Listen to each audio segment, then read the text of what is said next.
You said you were a Christian, but a practicing Buddhist. I find the word litany quite frightening. I think it's that's sort of aggressive. I don't know. Don't you think litany? It sounds kind of aggressive verbally. No, it's just a series of words you repeat. I know what you're referring to. I said I was a practicing Buddhist. I was joking, but I do believe in the power of intention. I do too. And if you're determined, like I said to you, people come up to me and they think it's a joke. I've had many people in internet cafes and on trains say, "Oh, you wrote a book? Sure you did. When is it going to be published?" And I'll say, "Oh, it's been published quite a while ago. It's coming out in paperback." And they'll Google you. You know the way people, and they'll look and they'll say, "Oh, that's really you." So you say, "Yeah, that's really me."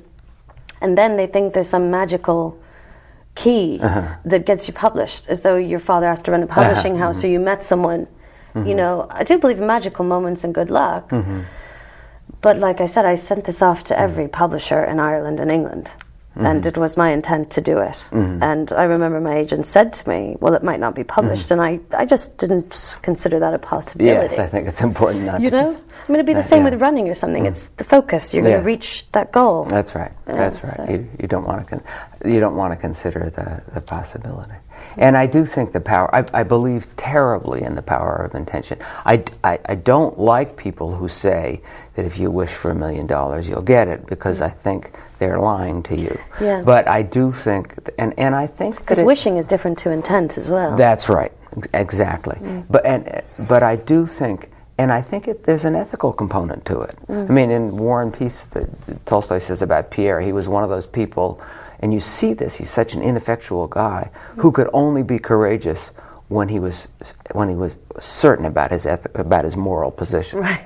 And I think that to some extent that's true of all of us. So if you feel that you're doing something as you did that is going to improve the world, then you won't let anyone stop you. If you feel you're doing something to make yourself to increase your ego, to make yourself gratified and important, then it's hard to throw your back into it, I think. Yeah, and it makes for bad writing. It makes for bad writing, yeah. Because you have to remove yourself. I mean, that's what William Faulkner said, you kill your darlings. You go through your text, and it's always the way that the parts the author likes the most in the draft, everyone finds useless and boring, and, and you'll sit there and you'll say, but I love that guy. I need that guy in this book. He's so important in it. Well, that's just what I'm telling you, and you have to go with that. And then you think, it is kind of like channeling then. I felt like a reporter in some stage. Where's the style? Where's the poetry? But then you realize, well, it comes in layers, I mean, biography is a hard graft too. It's the facts and the knowledge and the history. And I didn't grow up in Ireland. So I had to ring people up and say, what does Lachine mean? Does anyone know what this crazy Irish word means? There are words in here that I didn't know. Yeah, the Irish words. Beautiful language, wonderful language.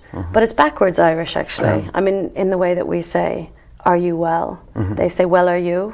This kind of thing. It's so quite charming, wonderful Latin, language. Like Yeah. So I firmly believe that if you have a deep passion inside yourself to do something, it's there because you should be doing it.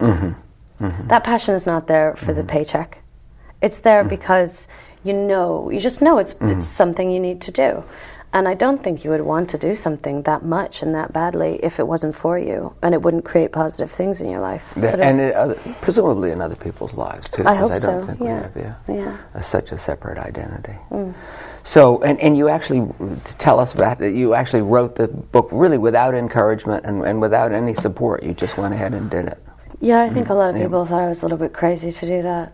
I signed on the dole, which is welfare in the UK. And, I mean, a lot of artists do that. Famously, Vanessa Redgrave, signed on the dole. So, somewhat acceptable. I tried to speak with everyone who was involved in the film, and there were some major Hollywood people there and so forth. I just felt, sometimes in life too, you feel like you can't make a difference. You don't know which way to move, right? But I've been given this opportunity. And so I stopped worrying about what other people thought. And I thought, well, I'm 28, I've got a lot of credit cards. I'll go to the charity shop. I didn't go to the pub. I gave up living, actually, which I think probably a lot of writers do. I have a dog, and I talked to my dog a lot, and smoked a lot of cigarettes, and did a lot of yoga. And then all of a sudden it was done, and then that's a strange feeling too. Yes. Yeah. That's not a book being done, but when I get a page that I really, really like. Yeah, and it's ready. Gratifying. It is. It's super. I always gratifying. feel that someone else must have written it. Yeah. Do you have that? Oh, I've had that. Yeah. When I'm really happy at it, I'll look and I'll think, oh no. Yeah. I plagiarized this. I've taken it from Henry James. And the sentences aren't long enough for it to be Henry James. I did do that. I mean, I would look at the manuscript that I was working on and think, oh, that's quite nice. Who did that? That's right. Did I pull that from the Irish Independence from 1970? No, is that a quote? Yeah. Where are the footnotes? Yeah. Anyway, it's a wonderful book. It's called Christy Brown. And your name is Georgina Louise Hambleton. That's right, Georgina Louise Hambleton. And thanks so much for coming. Oh, thank you very much for having me. My pleasure.